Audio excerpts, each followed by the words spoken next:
Merci, cher collègue. La parole est à monsieur Éric Bocquet pour le groupe CRCE.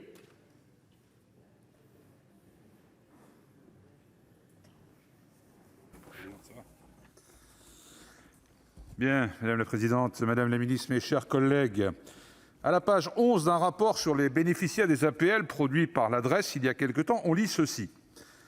Notamment en raison des minima sociaux, les bénéficiaires d'aide au logement pauvres sont aussi pauvres que l'ensemble des personnes pauvres.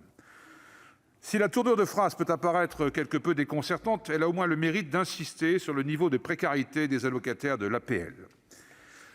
C'est cette population qu'ont choisi nos collègues du groupe écologiste pour le versement d'une allocation de 100 € pendant maximum 4 mois. C'est une réponse nécessaire et louable, mais que nous jugeons pour autant insuffisante.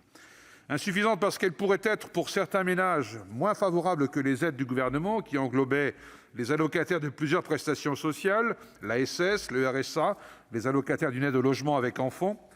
Outre cette restriction aux seuls allocataires des APL et la confusion qu'elle pourrait engendrer entre personnes et ménages, elle serait d'un montant moindre que l'aide gouvernementale.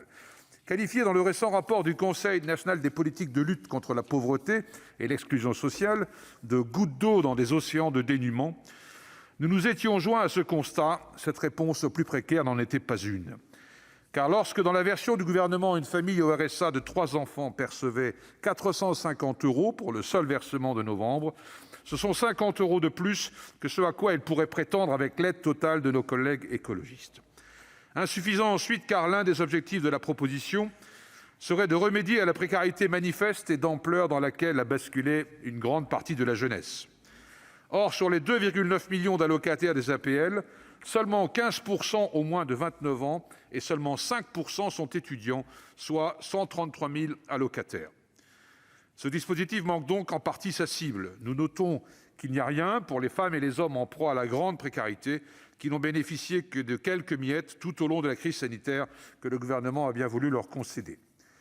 Notre groupe CRCE avait proposé de revaloriser les bourses, de revaloriser les minima sociaux, d'ouvrir le RSA aux moins de 25 ans, de compenser à 100 % le dispositif d'activité partielle pour les travailleurs modestes. Il y aurait là de véritables réponses solidaires face à la crise sanitaire.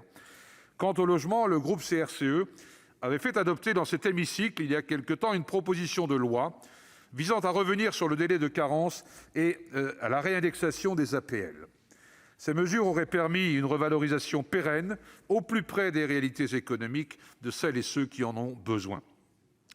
Si nous voterons en faveur de cette aide de 100 € par mois, limitée aux 3 ou 4 prochains mois, nous nous opposerons à son financement prévu à l'article 2. En effet, le simple décalage d'1 an de l'exonération de taxe d'habitation pour les 20 % des ménages les plus aisés ne constitue ni une réponse face à la crise, ni une mesure de justice sociale. Nous avions mené ardemment ce combat contre cette réforme injuste qui pèse sur les finances locales et profite aux plus aisés. Prenons l'exemple de la ville de Maubeuge. Un tiers des foyers ne payaient pas la taxe d'habitation. Désormais, ils la financent. Pourquoi indirectement ? Ils la financent indirectement, via l'acquittement de la TVA qui s'applique à tous. Pourquoi transférer ainsi la charge sur les foyers précaires ?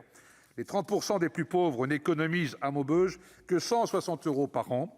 Pour les 20 % les plus riches, c'est plus d'un SMIC net. Voilà à qui profite la réforme de la taxe d'habitation et un de ses effets, à savoir l'aggravation des inégalités sociales. Compte tenu de tous ces éléments d'analyse, nous ne voterons pas ce second article. Je vous remercie.